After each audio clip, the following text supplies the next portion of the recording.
Ibrahima Traoré traite Houphouët-Boigny de peureux pour s'être rallié aux impérialistes. Ibrahim Traoré, chef de la transition burkinabé, traite Houphouët-Boigny de peureux pour s'être rallié aux impérialistes. Houphouët a eu peur et il s'est rallié à l'impérialisme. Ils l'ont utilisé, a lancé Ibrahim Traoré, critiquant ainsi le père de l'indépendance de la Côte d'Ivoire. Après avoir exprimé des griefs contre le gouvernement ivoirien, dans l'attente de preuves de déstabilisation de son pays, Ibrahim Traoré, chef de la transition en cours au Burkina Faso, a ouvert un nouveau front en qualifiant le père de l'indépendance de la Côte d'Ivoire de lâche et peureux, qui se serait allié à l'impérialisme et aurait été utilisé à cet effet, au détriment des intérêts des peuples africains. Sous le prétexte de l'intégration en Afrique. Lors de la journée commémorative de l'édition 2024 de la Journée internationale de la jeunesse, placée sous le thème d'intégration, sécurité, paix et développement, rôle de la jeunesse africaine, le vendredi 9 août 2024 à Ouagadougou, le chef de la transition au Faso a critiqué la posture du premier président ivoirien. Alors que la Côte d'Ivoire demeure un modèle de développement et de stabilité grâce à la politique menée par le président Félix Houphouët-Boigny, le capitaine Ibrahim Traoré a réitéré à son sujet les discours révolutionnaires et populistes autrefois tenus par Sékou Touré et par d'autres figures africaines dans leur lutte contre le colonialisme et ses soutiens présumés en Afrique. Il a expliqué que, suite à l'assassinat de Biaka Boka par les colons, Félix Houphouët-Boigny aurait pris peur et décidé de collaborer avec les impérialistes, suggérant ainsi qu'il ne s'agit pas d'un bon exemple. Le soutien de Gbagbo à Houphouët. Pour rappel, l'ex-président ivoirien Laurent Gbagbo avait soutenu la rupture entre le père fondateur de la nation ivoirienne et le Parti communiste français. Cette posture est présentée par le putschiste de Ouagadougou comme une trahison et un ralliement du président Houphouët à la cause impérialiste et colonialiste. Procès de la démocratie et des libertés individuelles. Par ailleurs, Ibrahim Traoré a de nouveau critiqué la démocratie et tenté de justifier théoriquement les restrictions des libertés opérées dans son pays. Selon lui, la liberté individuelle n'existe pas, la liberté est collective. Si vous êtes libre de parler comme vous voulez, l'autre aussi est libre de répondre comme il veut. Il plie maintenant sa queue entre ses jambes et c'est au cadavre de Félix Houphouët-Boigny s'attaque. Et c'est là un journaliste vient lui donner des conseils. Il dit qu'Houphouët est un lâche, que Houphouët s'est associé aux impérialistes. C'est lui aujourd'hui incapable d'écrire l'histoire du Burkina, incapable de se souvenir qu'il avait dit qu'il avait besoin de 6 mois. Au lieu de rendre compte aux Burkinabés, ce fils de chien d'Ibrahim se retrouve aujourd'hui à vouloir rappeler l'histoire de la Côte d'Ivoire en pensant que cela va l'aider à fuir la dure réalité que les Burkinabés vivent. Et donc le pouilleux capitaine Ibrahim Traoré est sous les feux de la critique après des déclarations controversées et des actions jugées mal avisées, notamment concernant le père fondateur de la Côte d'Ivoire, Félix Houphouët-Boigny.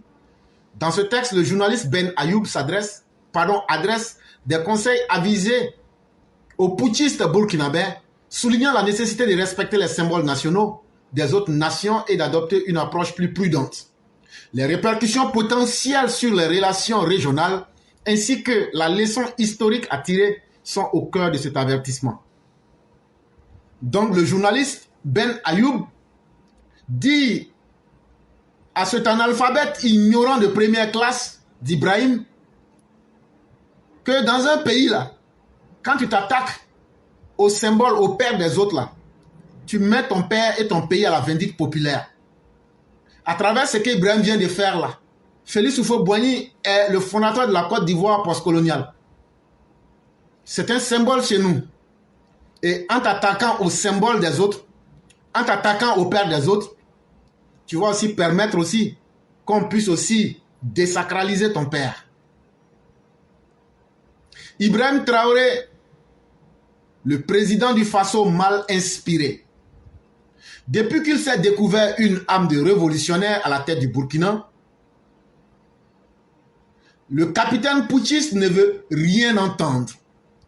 Il enchaîne les dérives, au point où ceux qui l'ont soutenu, moi-même y compris, c'est-à-dire lui, Ayoub, contre la CEDEAO, lui et ses camarades de l'AES, en sont à se demander aujourd'hui si le jeune leader n'est pas en train de craquer face à l'ampleur des responsabilités. Le journaliste qui parle là, j'ai dit son nom, Il s'appelle Ben Ayoub. Il dit lui-même, il a soutenu IB contre la CEDEAO. Mais aujourd'hui, là, il a l'impression que le putschiste IB, il est dépassé par la quantité de travail qu'il doit faire pour le Burkina. Et donc, il est dépassé. Donc, ça le fait tomber dans une forme de transe. Parce qu'il ne savait pas que venir à la tête du Burkina, là, il y avait assez de travail qu'il devait faire. Et donc, tellement il ne maîtrise plus rien au Burkina, il est en train de craquer. Parce que lui-même, il n'arrive plus à jouer son rôle de chef de la transition. Le poste est trop puissant, c'est trop fort pour lui. Depuis un moment, en tout cas, il semble à la fois fébrile et irrité. Donc, depuis pratiquement, on va dire, 6 mois, Ibrahim n'est plus tranquille. Il est devenu comme quelqu'un qui a diarrhée, mais qui est assis dans Baka. Et puis, il est au feu rouge. Baka ne veut pas partir. Donc, il est là, il devient nerveux, il bouge lui seul, il touche tout seul. Non, on ne comprend pas. C'est comme quelqu'un même qui est éreinté complètement. Et quand c'est comme ça, là, ça lui fait faire une diarrhée verbale. Il est dans les dérives de tout genre. Non seulement il est dans les dérives autocratiques, mais il est dans les dérives langagères. Ça veut dire, il se comporte maintenant comme un dictateur de basse classe, mais il est devenu aussi ce qu'on appelle comme un woloso.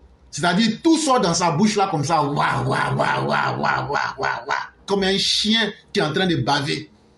Il est dans les dérives diplomatiques. Ça veut dire aujourd'hui là, je ne veux plus tel ambassadeur. Mais ça là, toi un pays pauvre, misérable du désert, si toi tu chasses un ambassadeur d'un pays riche, c'est à qui tu as fait du mal. Après sa sortie mal inspirée et ses insinuations contre le père fondateur de la Côte d'Ivoire, le président Félix Houphouët-Boigny, que va-t-il nous servir encore demain? Et que lui reste-t-il dans son panier de la radicalité? Donc aujourd'hui, il s'est attaqué au père fondateur de la Côte d'Ivoire qui est Félix Houphouët-Boigny. Et tout le monde se demande là, sa folie là, jusqu'où il va aller avec? Et demain, il va nous servir quoi? Parce qu'on a vu un certain Moussa Camara Dadis. Et donc là, la fin d'Ibrahim, elle est connue. Ibrahim, ta fin, elle sera des plus sinistres. Il n'y a rien à faire. Tu t'es toi-même condamné gravement à tous les niveaux. Attention à l'escalade. Monsieur le putschiste. Chercher à charmer son peuple, c'est bien. Mais s'attaquer aux symboles des autres nations et États peut s'avérer très risqué comme exercice.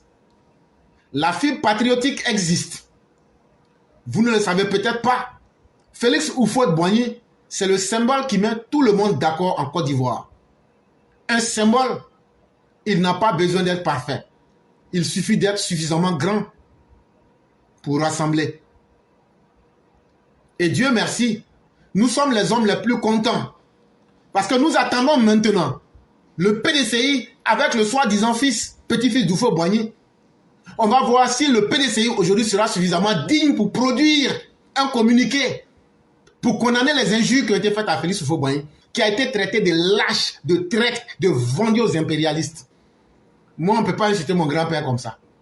Moi, on ne peut pas insulter mon président Alassane Ouattara comme ça. Moi, on ne peut pas m'insulter comme ça. Maintenant, le PDCI là, que vous le voulez ou pas, vous êtes à la croisée des chemins. Si vous ne faites pas de déclarations, ça veut dire que vous êtes en complicité avec Ibrahim. Et ça, en marchant sur le cadavre de Félix Houphouët-Boigny.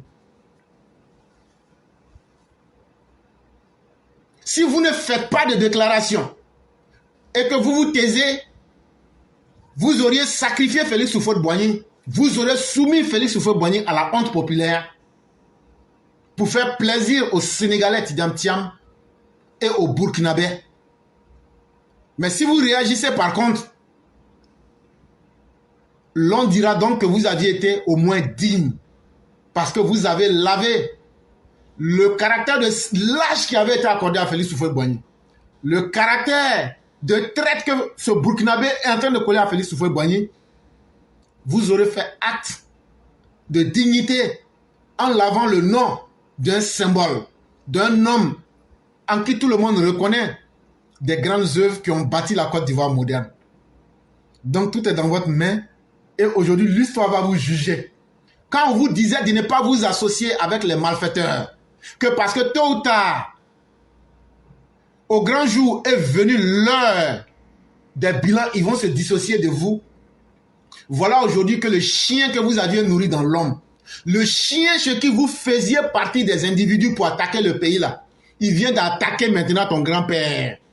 Et il lui a mordu la jambe comme jamais. Et là maintenant on va voir si le fils sera digne ou bien si le petit-fils va se souvenir que son grand-père était un grand. En tout cas, rares sont les esprits à se mettre d'eux-mêmes pour comprendre les erreurs de leurs contemporains afin d'éviter de tomber dans les mêmes pièges, disait Albert Einstein.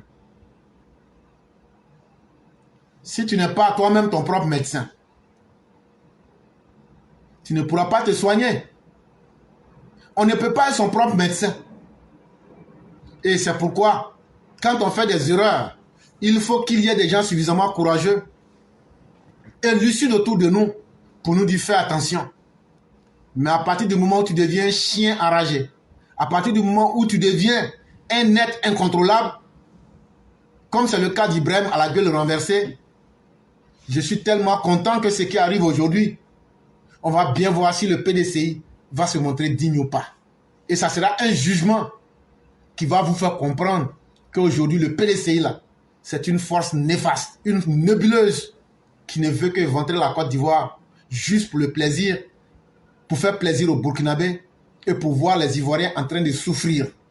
Et c'est ça le rôle du PPACI, c'est ça le rôle du PDCI et c'est ça le rôle des opposants.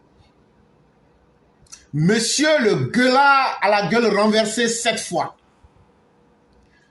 Si vous voulez qu'un jour le peuple burkinabé se souvienne de vous comme un héros, à l'image de Thomas Sankara qui avait lui aussi ses petites qualités et ses grands défauts, comme tous les mortels d'ailleurs, vous feriez mieux de blé-blé. Ça, c'est un langage ivoirien. Et si vous doutez de la pertinence de ce conseil, demandez plutôt à votre ami Assimi Goïta du Mali. Quand il a pris nos 49 là, mais lui-même là, il ne savait pas que c'est le feu qu'il avait pris.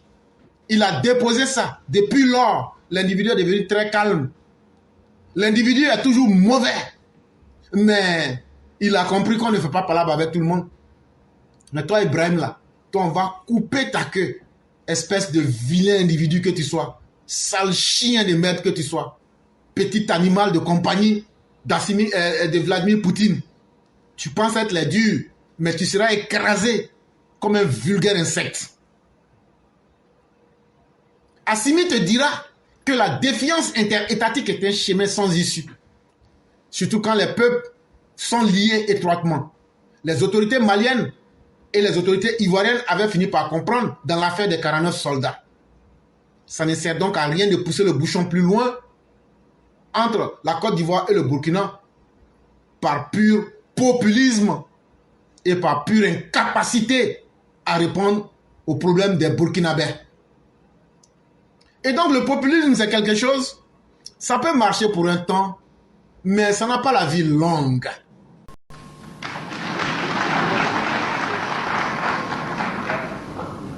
Et ils ont envoyé une délégation à la suite de leur délibération pour attirer l'attention des parlementaires français. Ils ne doivent pas se laisser abuser par une minorité d'élus africains, des bourgeois qui veulent remplacer les Européens, les Français, dans l'exploitation et la surexploitation de leurs propres frères. Leurs arguments ont porté. Et nous avons vu avec beaucoup de tristesse Herriot descend de son siège présidentiel pour prendre la parole et demander le rejet du titre 8 qui nous avait donné tant d'espoir. Et il a conclu son discours par ce mot que nous n'oublierons jamais. La France ne veut pas devenir la colonie de ses colonies. Ceci a été salué par un tonnerre d'applaudissements, et le 8 a été rejeté. Alors nous nous sommes réunis pour tirer la leçon de ce débat. Et nous sommes dit, avec une apparente raison, ils ont dénoncé à ce que nous étions élus seulement par une minorité d'Africains. Or, ce n'est pas nous qui avions établi le collège électoral. Ce sont les colons qui, voulant avoir un nombre restreint, facile à influencer, ont trié sur le volet la liste des électeurs au niveau de nos territoires d'outre-mer. Nous avons donc demandé à ce que nous soyons appuyés par un grand mouvement africain, un grand mouvement populaire qui pourrait soutenir notre action au Parlement français. Prolonger l'action que nous-mêmes nous venons de mener dans la diversité, puisque aussi bien, nous étions les uns avec les communistes, Philippe Boseko et moi, les autres avec la SFIO, d'autres avec le MRP, d'autres avec le Parti radical socialiste. Donc nous aurons un mouvement populaire en Afrique, indépendant de toute formation politique métropolitaine. Soulignons cela. Et dont les élus seront autorisés pour plus d'efficacité de leur action à s'inscrire dans telle ou telle formation politique française. Voilà les raisons qui ont motivé la création du RDA, le Rassemblement démocratique africain. Nous étions tous unanimes à inviter toutes les populations de l'ancienne Afrique équatoriale, Afrique occidentale, à se retrouver sur la demande expresse de Philippe Dabo Sissoko à Bamako, sur le bord du Niger. Mais nous avons compté sans les impénitents de la division, les éternels diviseurs. Alors que se sont accourus qui à pied, à cheval, à bicyclette, qui par voie de quelques rares avions ou des bateaux à Bamako au jour choisi, avant-veille de notre départ de Paris, on venait m'apprendre. Je ne donnerai pas de nom, vous comprendrez. Ayons pitié pour ceux qui ont trahi. On est venu me dire que tous les signataires du manifeste refusent de rejoindre Bamako sur la pression de la rue Oudinot. Je vous épargne les moyens de pression.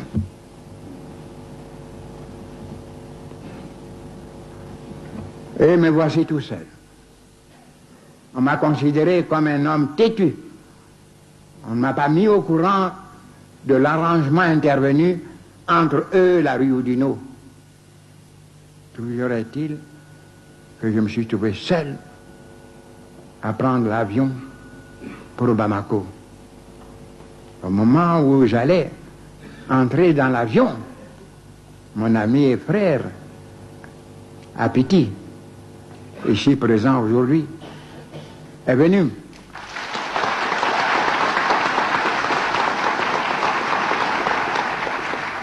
Est venu me dire fraternellement, tu as toujours douté de moi. Mais aujourd'hui où tout le monde t'abandonne, je viens avec toi à Bamako.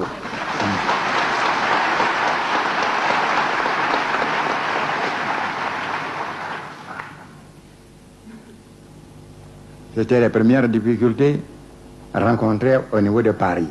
D'autres nous attendaient dans la capitale de l'ex-Soudan français, aujourd'hui Mali. Que ne fut notre étonnement qu'en faisant la sieste chez mon ami Louis Sangaré, mon ancien collègue de l'école de médecine de Dakar, les vétérinaires, Barbé, Darbousier, Lagui Sidibé, vinrent me trouver en me disant tout est perdu. Puis les Dabo Sissoko à rendre la foule sur la place du marché, demandant à ce que non seulement le Soudan français ne s'associe pas au Congrès, n'assiste pas au Congrès, mais demande au peuple soudanais, au peuple de Bamako, de nous chasser de la capitale.